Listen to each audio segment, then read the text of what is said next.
ויהי בנשוא אהרון ויאמר משה. Un un chant traditionnel, certainement chez les Ashkénazes.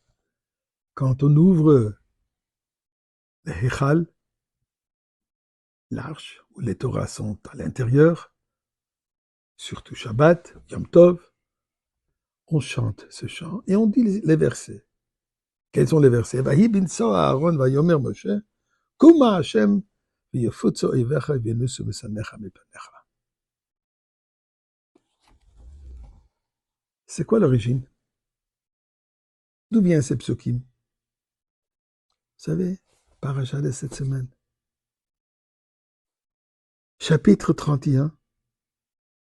Je m'excuse, chapitre 10, verset 35, mais on y reviendra dans quelques instants. Avant cela, remercions Akadosh Baruch Hu. Avec chant, avec parole, remercions. Chapitre 100. Mizmor le seuil d'Ori, la de Nekoloret, Ivdo Sadene Besimcha.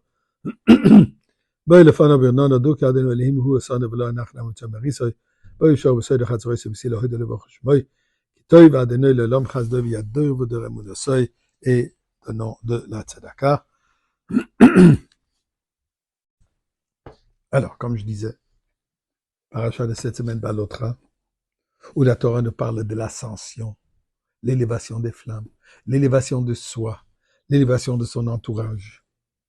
Là, au milieu, il est dit la chose suivante, qu'à chaque fois quand le peuple juif devait voyager dans le Midbar, d'un endroit à l'autre endroit, l'arche sainte allait devant. Et avant qu'on marchait, alors il dit, Vahi binso Aaron, quand l'arche voyageait, commençait à se déplacer, Vayomer Moshe, Moshe Rabbeinu nous disait la chose suivante, Kuma Hashem, lève-toi Dieu, Veyofutsu Eivecha, et que tes ennemis soient éparpillés, Veyenusu Mesanecha Mipanecha, et que tes ennemis s'enfuient devant toi. Ensuite, Uvenocho Yoma, et quand elle reposait, disait, Shuva Hashem Rivevot Alfei Israël. Repose-toi parmi les milliers et de ton peuple juif. Ce sont les deux versets. Pour ça, avant de sortir le Sefer Torah, bien sûr, on fait allusion, on mentionne ces deux versets. Mais ce qui est de remarquable, comme vous allez regarder dans le Chumash, et je vous dis exactement où, chapitre 10, verset 35, avant le verset, vous allez voir comme un nun renversé, et à la fin, un autre nun, comme une sorte de parenthèse. C'est quoi cette parenthèse? Eh bien, nous dit la Gemara Shabbat, une discussion dans la Gemara. La raison pourquoi ceci est formé de cette manière, écrit de cette manière, est puisque ces deux versets sont considérés comme un livre entier de la Torah. Nous savons, il y a les 5 livres. Bereshit, Shemot, Vayikra, Bamidbar, Devarim. Il dit non. Ces deux versets, c'est considéré un livre en entier. D'après cela, continue la Gemara, qu'en réalité, Amar Rabbi Shmuel bar Nachman Amar Rabbi Yonatan, Rabbi Shmuel, le fils de Nachman, dit au nom de Rabbi Yonatan que quoi? Qu'en réalité, Elu Shive Sefri Torah. Il y a 7 livres.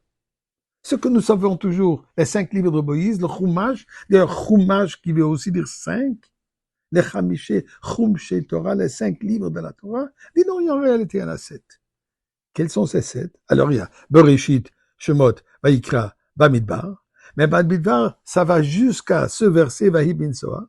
Ensuite, ces 2 versets, c'est un 5e livre. Après de ces 2 versets jusqu'à la fin de Bamidbar, c'est le 6e livre. Et finalement, Devarim, le 7e. C'est un jeu de quoi? Un jeu de nombres, chiffres. Nous explique le rabbi dans une longue sikha qu'il a prononcée en 1991, le Shabbat Balotra. Il dit, il y a 2 aspects, il y a 2 dimensions de la Torah. Il y a la Torah, la dimension de la Torah qui est vue, partagée en 5 livres.